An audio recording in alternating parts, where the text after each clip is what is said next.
బైబిల్లో ఒక చోట ఈ విధంగా రాయబడి ఉంది.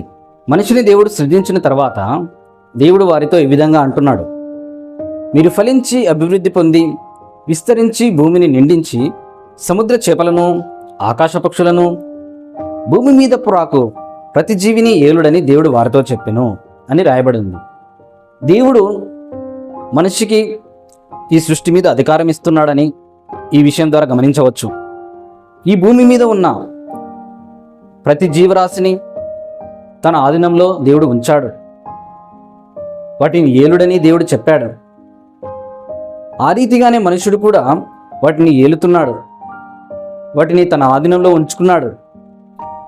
వాటిని తన జీవనానికి వాడుకుంటున్నాడు. కానీ కొన్ని సంవత్సరాల తర్వాత మనిషి తనను చేసిన దేవుడిని మర్చిపోయి తనను సృజించిన దేవుడిని పూజించకుండా ఆరాధించకుండా తన ఆధీనంలో ఉన్న ఈ సృష్టిని ఆధారంగా చేసుకొని ఈ సృష్టిలో ఉన్న వాటి యొక్క ఆకారం చేసుకొని పూజించడం ఆరాధించడం మొదలుపెట్టాడు. ఇది సైంటిఫిక్గాను లాజికల్గా గాను కరెక్ట్గా లేదు.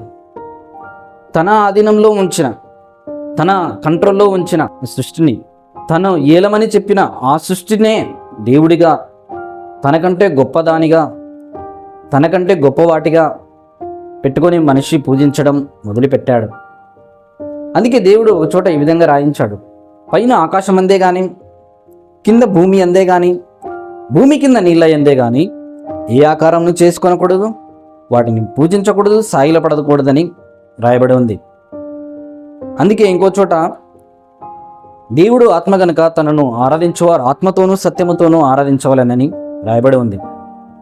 మనల్ని సృజించిన దేవుడిని, మనిషిని సృజించిన దేవుడిని ఆత్మగానే చూడాలి, ఆత్మగానే ఆరాధించాలి, ఆత్మగానే పూజించాలి.